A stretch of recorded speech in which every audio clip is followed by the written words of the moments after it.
Bonjour à tous, j'espère que vous allez bien. Je vous retrouve enfin pour le bilan du mois de juin. Et oui, je dois avouer que j'étais très flemmarde sur ce coup-là et que c'est la veille de mon départ, enfin le jour de mon départ en vacances, que je vous tourne enfin le bilan du mois de juin.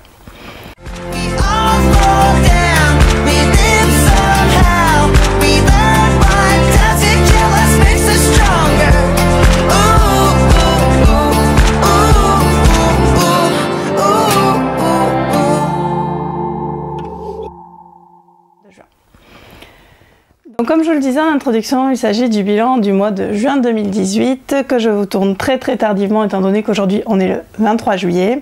Donc on y va sans plus tarder pour la première partie, il s'agit des chiffres. Le mois de juin n'aura pas été très productif étant donné que j'ai lu 10 livres pour un total de 1796 pages, 0 roman papier, 10 e-books du coup, 8 romans en VO et 4 services presse. Le deuxième point de cet update, c'est donc en vedette. J'ai lu très peu et j'ai lu des romans courts parce que j'ai découvert la série dont je vais vous parler tout de suite maintenant. Tout d'abord, je voulais vous montrer ma book sleeve, voilà, que j'ai faite avec une de mes copines. En fait, c'est Karen qui nous avait envoyé le lien de la book sleeve, donc du tuto de la book sleeve qui a été mis en ligne par Lumen.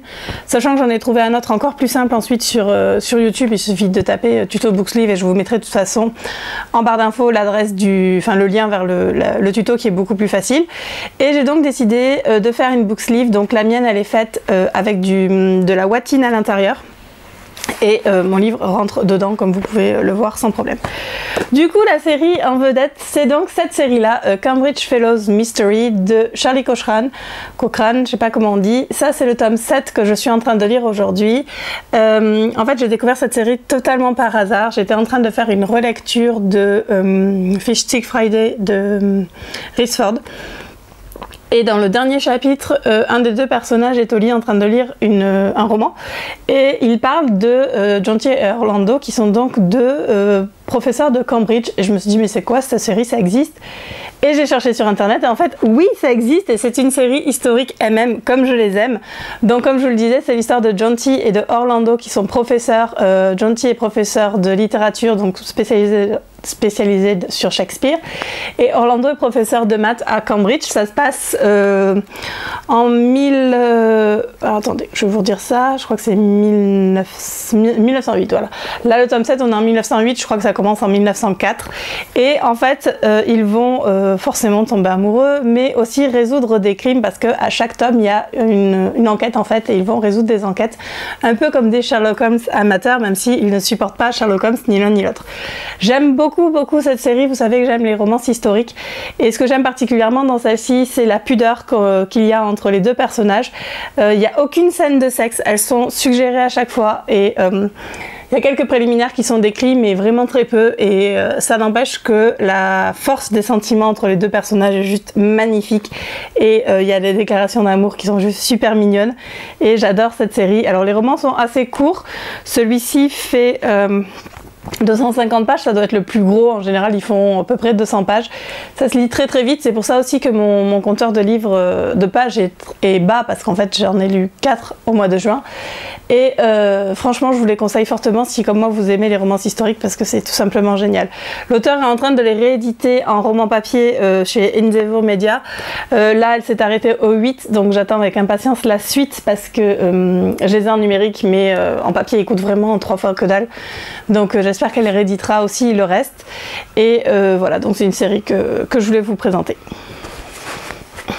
Troisième point de cet update, qu'est-ce qui va se passer en juillet? Alors étant donné qu'on est le 23 juillet, il s'est passé plein de choses, c'était mes vacances et je n'ai rien foutu. Voilà, comme je vais jouer 3-4, comme je vous l'ai dit en introduction, j'ai mis 3 plans pour vous tourner cette vidéo parce qu'il fait chaud, que j'avais pas envie de me lisser les cheveux, de me maquiller, de m'habiller bien. Je passe mon temps à moitié en tenue d'été, c'est-à-dire avec un pantalon de pyjama et une brassière histoire de pas avoir chaud. Enfin bon, c'est vraiment compliqué, mais comme je prends le train aujourd'hui de toute façon pour aller en vacances chez Gwenlan de la Malle aux Livres, fallait que je m'habille, fallait que je me coiffe. Du coup je me suis dit allez, je vais tourner cette vidéo vite fait avant de prendre mon train cet après-midi. Normalement au moment où vous aurez cette vidéo en ligne, je serai dans le train, je vais vous la mettre en ligne pour ce soir, mais voilà, du coup je serai dans le train.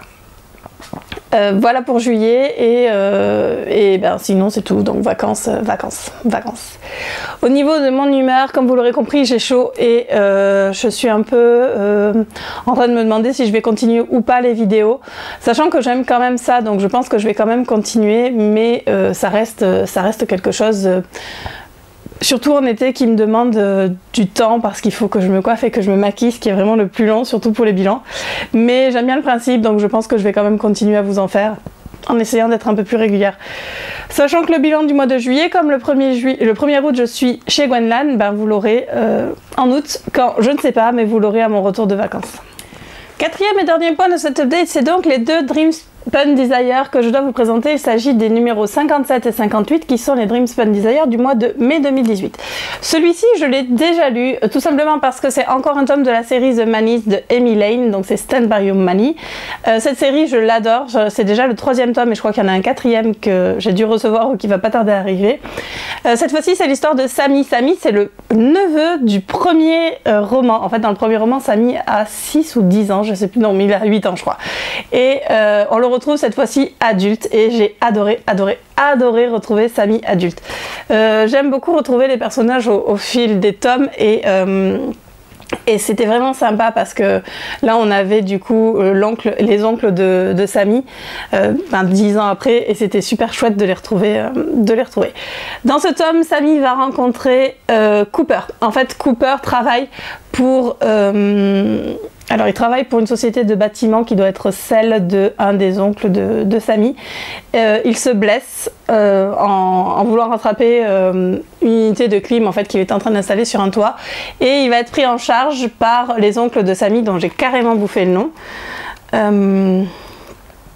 Je sais plus du tout comment il s'appelle et il va venir donc vivre chez eux le temps de donc Channing et je sais plus le nom de son mari. Et il va venir du coup vivre chez Channing et chez Sammy le temps de se soigner parce qu'il a une petite sœur dont il s'occupe et du coup Sammy doit aussi s'occuper de ses frères et sœurs et Cooper va devenir du coup la mamie parce que Sammy a un autre projet. Ils vont tomber amoureux l'un de l'autre, mais bien entendu, ça va être très compliqué pour qu'ils se mettent ensemble. Mais j'ai vraiment beaucoup aimé ce tome parce que Sammy est très fragile, parce qu'il il est anémie, enfin il est en anémie depuis qu'il est gamin, il a des anémies chroniques et quand il est dans sa musique, il oublie de manger, il oublie tout et du coup Cooper va lui servir de banni à lui aussi et c'était vraiment super mignon. Donc celui-là je l'ai lu, je l'ai adoré et encore une fois c'était une très bonne série, une de mes séries préférées dans les Dream Spun Desire. Le deuxième roman, c'est donc Bad to the Bone de Nikki Bennett, qui est sorti en français d'ailleurs au mois de mars parce qu'elle était présente au Salon du Livre. Donc vous pouvez déjà le lire en français. C'est l'histoire d'Alex qui est la star du football de son équipe du lycée. Il va rencontrer Ricky Lee qui vient d'une famille, qui est à moitié comanche et donc qui habite dans ces quartiers pauvres et qui fait partie des bad boys du lycée. Ils vont sympathiser et bien entendu... être attirés l'un par l'autre, mais un jour un camarade d'équipe en fait d'Alex va attaquer Ricky Lee et comme Alex ne peut pas risquer sa bourse pour le défendre, en fait Ricky Lee va se faire virer du lycée et les deux hommes vont se perdre de vue. Quelques années après, les rêves de Alex ont complètement volé en éclats, il a eu une blessure qui l'empêche de jouer au foot, son mariage est en train de tomber en miettes et bien entendu il y a la réunion des anciens élèves et là il va retomber sur Ricky Lee.